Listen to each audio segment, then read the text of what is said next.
حاجی صاحب رحمۃ اللہ علیہ سے مناظرے کے لیے ایک عیسائی پادری آیا اور اس نے آ کر کے کہا میں حاجی امداد اللہ سے مناظرہ کروں گا۔ اسے پتہ تھا کہ حاجی امداد اللہ عالم تو ہے نہیں، جس سے چاہے بہکا لوں گا، اور سب کے بڑے ہیں، بس یہ پتہ نہیں تھا کہ عالم گر ہیں، عالم بنانے والے ہیں۔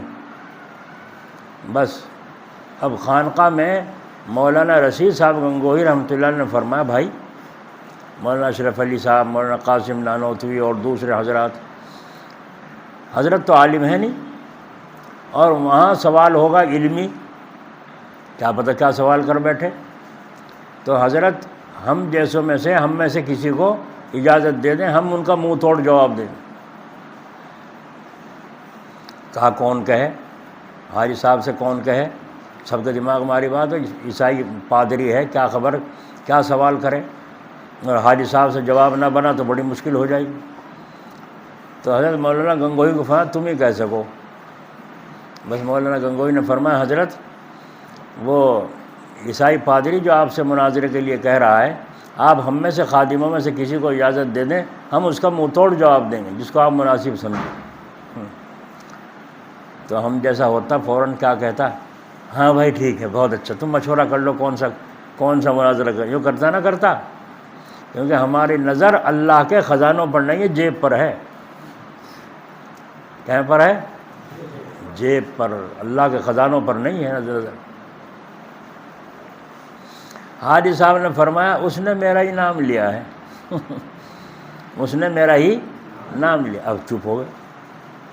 خیر جب بیٹھے کرسی پر مناظرہ شروع ہوا، حاجی صاحب نے ایسے ایسے سوالات کے جوابات دیے، مولانا گنگوہی، مولانا قاسم نانوتوی، مولانا اشرف علی صاحب تھانوی تو خوشی میں مست ہیں، اور مولانا گنگوہی حیرت میں دیکھ رہے ہیں، ارے ہمارے تو فرشتوں کو بھی یہ سوال کے جواب پتہ ہے جو حضرت نے دیے۔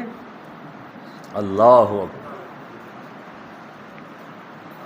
خیر مناظرہ حاجی صاحب جیت گئے، اور جب آ کے بیٹھے کمرے میں بات چیت ہوئی، حضرت گنگوہی نے فرمایا، یہی زیادہ بولتے تھے اور تو اتنے نہیں بولتے تھے حضرت کے سامنے، تو فرمایا مولانا گنگوہی نے حضرت آپ نے جوابات تو ایسے ایسے دیے ہیں جو ہمارے فرشتوں کو بھی خبر نہیں، لیکن یہ بات سمجھ میں نہیں آئی، کرسی پر کبھی تو آپ ادھر کو یوں جھک جاتے تھے اور کبھی ادھر کو جھک جاتے تھے، یہ کیا وجہ تھی؟ یہ بات عجیب دیکھ رہے تھے ہم آپ کی۔ تو حضرت نے فرمایا جب میں بیٹھا تھا کرسی پر تو میں نے اللہ تعالیٰ سے دعا کی تھی۔ کیا دعا کی تھی؟ اے خدا این بندہ را رسوا مکن، گر بدم من سر من پیدا مکن، اے اللہ مجھے رسوا نہ فرمائی، کیونکہ علم تو تیرے خزانوں سے آتا ہے، مجھے رسوا نہ فرمائیے۔ تو حاجی صاحب فرماتے ہیں جب میں نے یہ دعا کر کے میں بیٹھا ہوں تو اللہ تعالیٰ نے عالم ارواح سے، جہاں روحیں جمع ہوتی ہیں، وہاں سے امام ابو حنیفہ رحمۃ اللہ علیہ کی روح کو اور ابو علی سینا کی روح کو بھیج دیا۔ داہنی طرف امام صاحب کھڑے تھے، بائیں طرف ابو علی سینا کھڑے تھے۔ جب کوئی فقہ میں سوال کرتا تھا مسائل میں تو جو امام صاحب فرماتے تھے میں ان سے سن کے اس کو جواب دے دیتا تھا، اور جو فلسفے اور منطق میں، سائنس میں کوئی سوال کرتا تھا تو ابو علی سینا ادھر کھڑے تھے، ان سے سوال، وہ جو جواب مجھے بتاتے تھے وہ جواب میں دے دیتا تھا، مجھے کچھ پتہ نہیں۔ تو جس کا جواب سنتا تھا اسی کی طرف جھک جاتا تھا۔